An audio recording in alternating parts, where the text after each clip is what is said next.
I remember early in my sales career being a bit intimidated by a colleague in my company who was constantly boasting about how many sales calls he'd made, people he'd met, and big sales that were pending.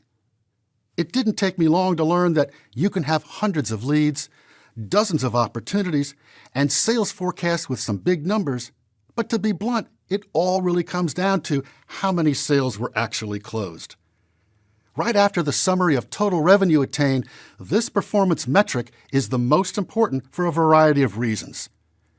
It's more than evaluating the salesperson's success rate because the results here tie in with so many other parts of your organization.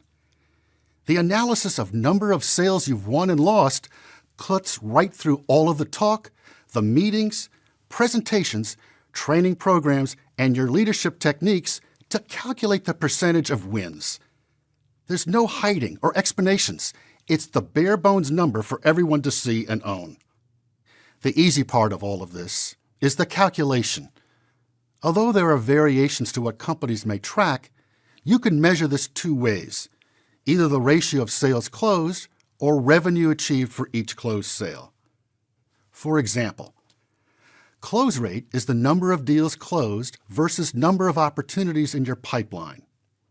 20 opportunities, 5 are closed equals a close rate of 25%. 5 divided by 20. Win rate looks at the revenue estimate from all of your opportunities and actual revenue achieved when the sales are closed. 20 opportunities totaling $500,000 revenue from 5 closed of $75,000 equals a win rate of 15%. 75,000 divided by 500,000. As you can see, there's a big difference with these percentages, so it's valuable to track the ratio measurements using both formulas. However, along with actual results reported from the close win rates, there are 3 other areas where some critical performance reviews tie into this. These are coaching, training, and leadership. The success or disappointment with close win rates within the sales organization can be tied to the effectiveness of the coaching and training the manager provides. Are the sales representatives following each of the steps of the sales process correctly? Do they know the techniques for overcoming objections? How effective are they at closing sales?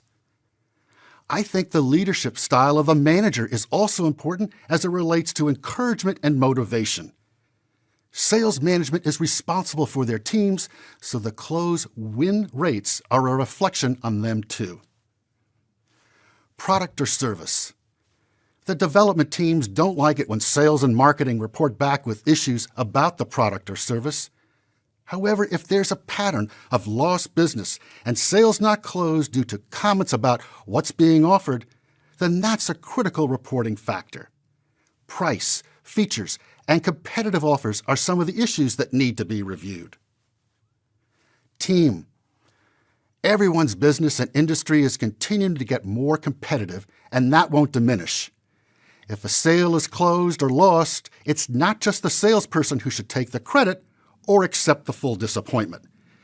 Yes, they do own the process and are responsible for the close, but there should be a team of people behind them. The most successful organizations have knocked down the silos from the past and in reality share those win-close results. Our systems today can provide us with so many trackable and measurable metrics. We can analyze our processes and sales in more detail than ever before.